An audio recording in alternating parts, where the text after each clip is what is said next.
तो आपका free MP study channel पर स्वागत है। इस वीडियो में हम देखने वाले हैं कक्षा 11वीं का भूगोल अर्धवार्षिक पेपर जो कि आपका आने वाला है। ठीक है, तो उससे संबंधित यहाँ पर आपके लिए सभी प्रश्न मिल जाएंगे और आपको ऑब्जेक्टिव टाइप क्वेश्चन मिल जाएंगे। तो इसके लिए ज़रूर से आपको देख कर जाना है। इसमें जितने प्रश्न दिए गए सब इंपॉर्टेंट है, तो इनके लिए ज़रूर से याद कर लें। ठीक है, इसके बाद आप पेपर देंगे तो हो सकता है कि आपके लिए इसमें आए गए प्रश्न जो हैं वो पेपर में मिलें। ठीक है, तो आइए देखते हैं। यहाँ पर पहला प्रश्न दिया गया है, निम्नलिखित प्रकार के बादलों में से सबसे ऊंचा बादल कौन सा है। तो यहाँ पर आपके चार ऑप्शन रहेंगे, चार में से एक आपके लिए बताना पड़ेगा। ठीक है, दूसरा प्रश्न है, निम्न में से वह कौन सी प्रक्रिया है जिसके द्वारा जल द्रव से गैस में बदल जाती है। ठीक है, तो जल द्रव से गैस में बदल जाता है उसे कहते हैं बाष्पोत्सर्जन। ठीक है, इसके बाद है तीसरा, निम्नलिखित में से कौन सा वायु की उस दिशा को दर्शाता है जिसमें नमी अपनी खालिस्तान की हो जाती है। ठीक है, तो यहाँ पर देख लेना है ये कौन सा क्वेश्चन है। अपेक्षा असापेक्ष आर्द्रता होती है, विशिष्ट आर्द्रता और निरपेक्ष आर्द्रता और संतृप्त हवा। ठीक है, इस प्रकार से यहाँ पर भी आपके चार विकल्प हैं, इसमें से जो सही होगा लगा लेंगे।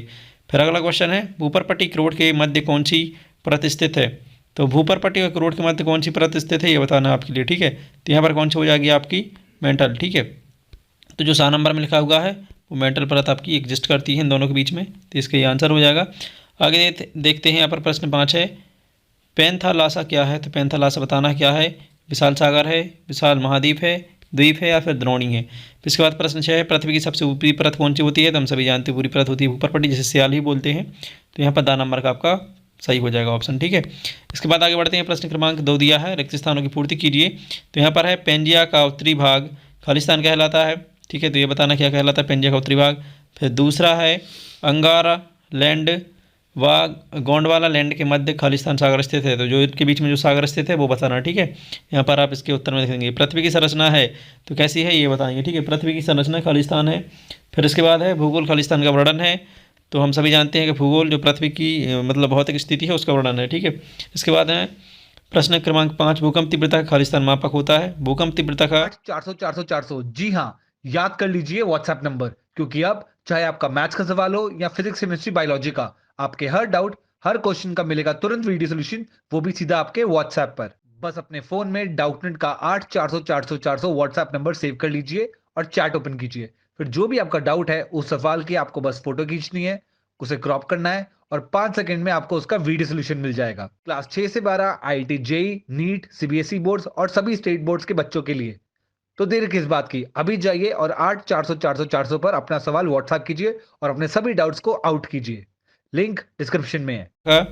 जो मापक होता है उसका नाम लिखना है यहाँ पर। ठीक है, इसके बाद में है अगला प्रश्न 6वां, जिसमें दिया गया है अपक्षय खालिस्तान निर्माण की प्रक्रिया है।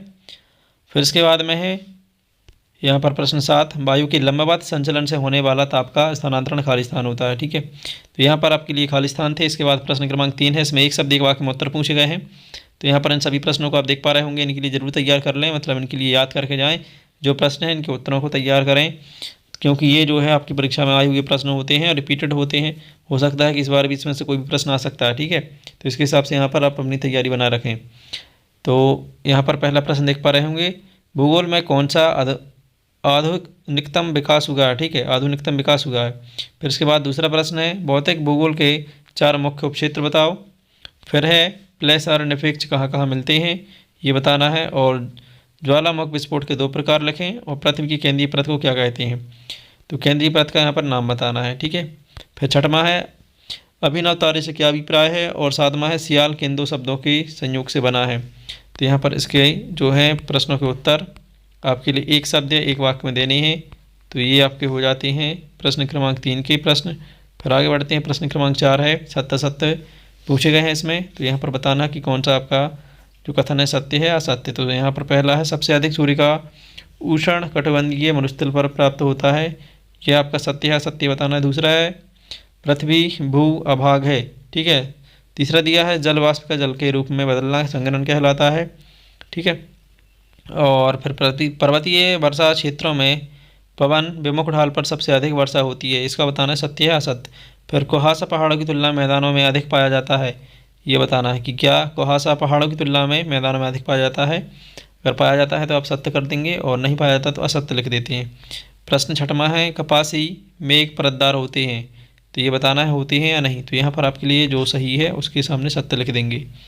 फिर इसके बाद में आता है आपका जो 2-3 नंबर वाले प्रश्न होते हैं, 4 नंबर 5 नंबर वाले प्रश्न, वो सभी यहाँ पर शामिल किए गए हैं। तो यहाँ पर इनके उत्तर भी लिखे हुए हैं सभी के, ठीक है। तो इनके लिए आप ध्यान से देखते जाएं। जैसे एक प्रश्न बनता है प्रायद्वीपीय नदी के 3 लक्षण लिखिए, तो यहाँ पर देखिए 3 लक्षण लिखे हुए हैं।